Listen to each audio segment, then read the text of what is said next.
Hello everyone and welcome back to another video. In this video, I'm going to be reviewing a car. A new car that came out in the recent update of BeamNG, which I think is like 2.18 or something like that. Well, I like it and I don't like it. In this video, I'm going to be declaring the reasons why I like it and why it actually kind of sucks. So, without further ado, let's get started.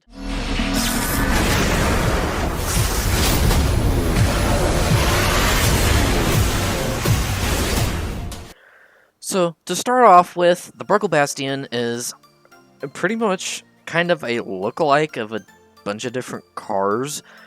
One being the Dodge Charger, and the rear end, that's very pushed into what the back is. But the interior is sporty like the Dodge Charger.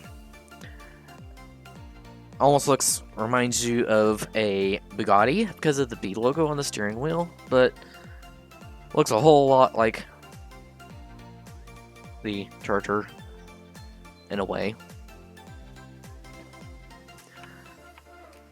But it's also, and on top of that, a really sporty car for the most part. You can put race tires and brakes on it as you can in a normal BeamNG car, and it performs fairly well.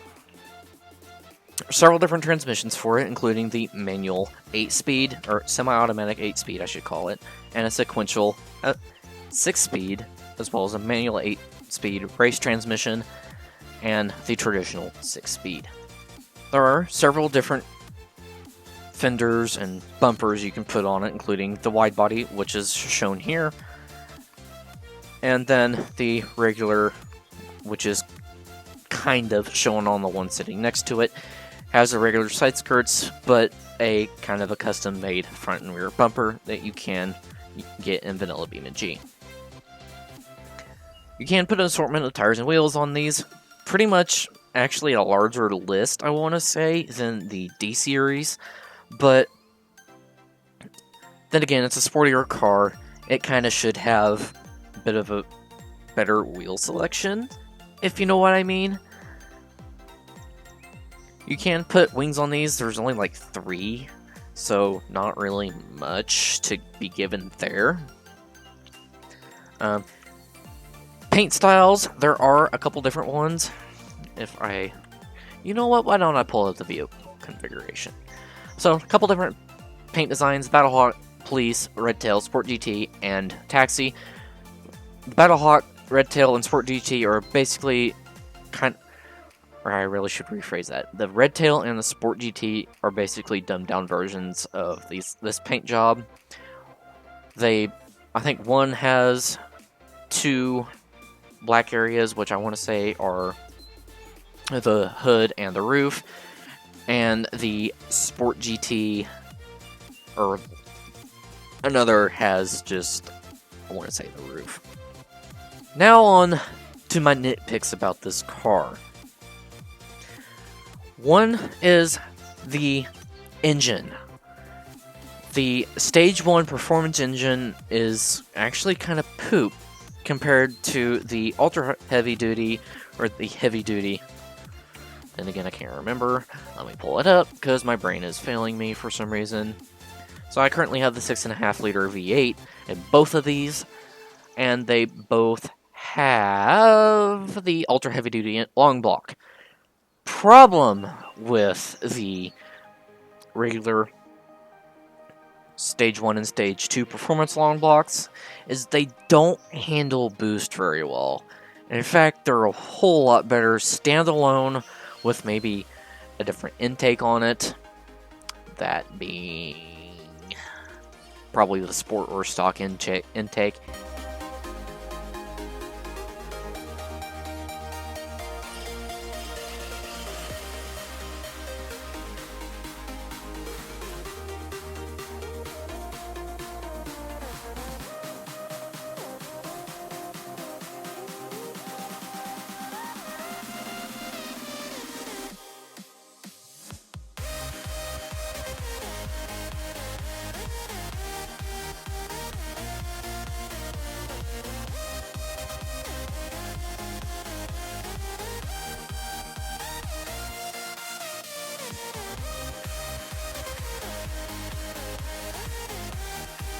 I doubt it would even do very well with the superchargers. To be honest, I haven't tried it out yet.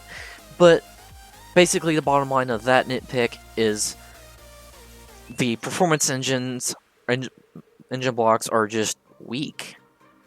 You'd think by a performance engine block, it would be pretty bulletproof for the most part. Second nitpick is the tie rod ends. They're awful. I really should just say the tie rods at themselves. They're awful. And the thing is, you can do sway bars. That's not the problem, though. It's the tie rods. They're awful. Basically, I will demonstrate what is wrong with them. And, yeah. Let me just demonstrate what's wrong with them. So let me find an area. As I'm in neutral, and so I'm realizing that.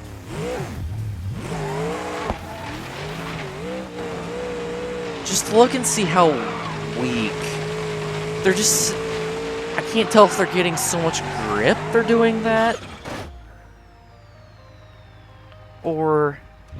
I haven't got to do what I was actually trying to show yet.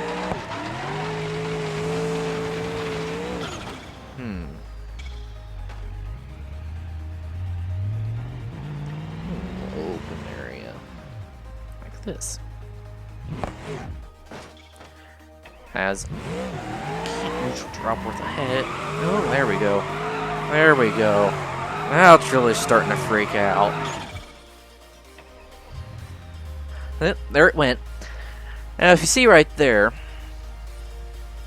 that's not how it's... That right wheel, not necessarily even.